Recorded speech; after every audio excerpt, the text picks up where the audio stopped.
Perkenalkan, nama saya Christian Jericho. Saya akan mempresentasikan tentang sistem kristal. Sistem kristal itu adalah struktur atau susunan partikel dalam kristal yang mengatur cara atom, ion, atau molekul tersusun dalam ruang. Kristal tersebut ketika partikel ini terorganisir dalam pola yang teratur dan repetitif yang berulang pada 3 dimensi. Dan ada 7 sistem kristal utama yang mengelompokkan kristal berdasarkan simetri dan orientasi sebuah kristalnya. Masing-masing sistem ini memiliki karakteristik geometri yang berbeda yang menentukan bentuk dan sifat kristal yang tersebut. Nah, pertama itu ada sistem kubus. Karakteristiknya itu ada ketiga sumbu kristal yang dalam sistem ini memiliki panjang yang sama dan sudut antara sumbu-sumbu tersebut ada 90 derajat. Contoh kristalnya itu natrium klorida, emas, dan berlian. Ciri khasnya itu seperti ditemukannya dalam bentuk kubus atau geometri yang sangat simetris. Karena simetri yang tinggi, kristal kubus sering memiliki sifat mekanik yang kuat seperti kekerasan yang tinggi. Nah, yang kedua itu ada sistem tetragonal. Karakteristiknya itu ada 2 sumbu kristal yang memiliki panjang yang sama, sementara satu sumbu lainnya berbeda panjangnya. Semua sudut antara sumbu ada 90 derajat. Contoh kristalnya itu zirkon dan rutil.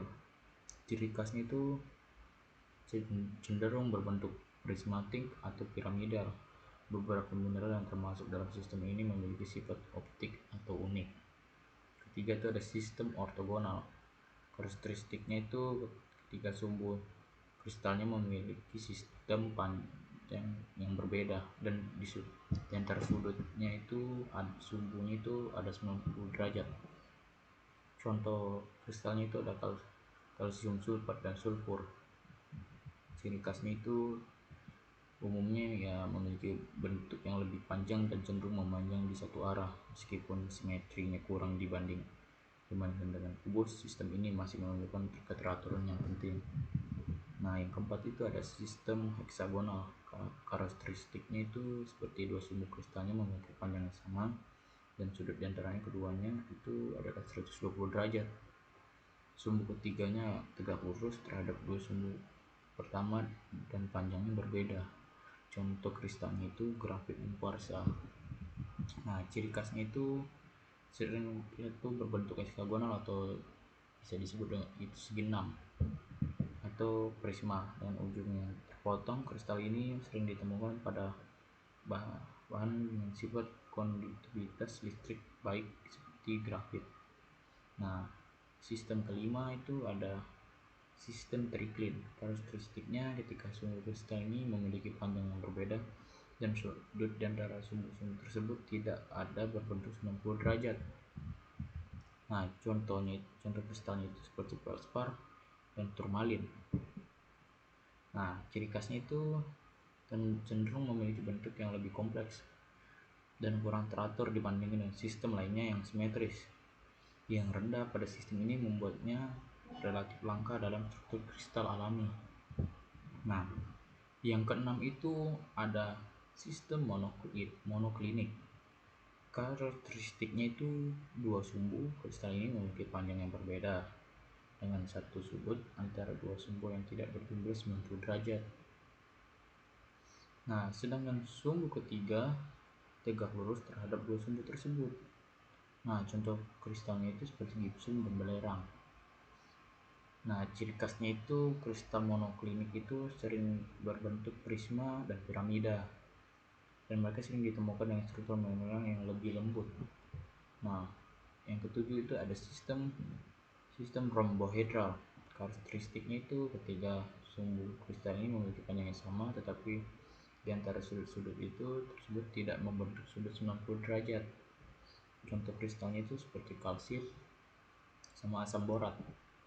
Ciri khasnya itu kristal dalam sistem ini sering memiliki bentuk yang mirip dengan prisma dan piramida yang lebih condong. Salah satunya karakteristiknya itu adalah sudut yang tidak berbentuk siku-siku sehingga memberikan bentuk yang lebih olidik.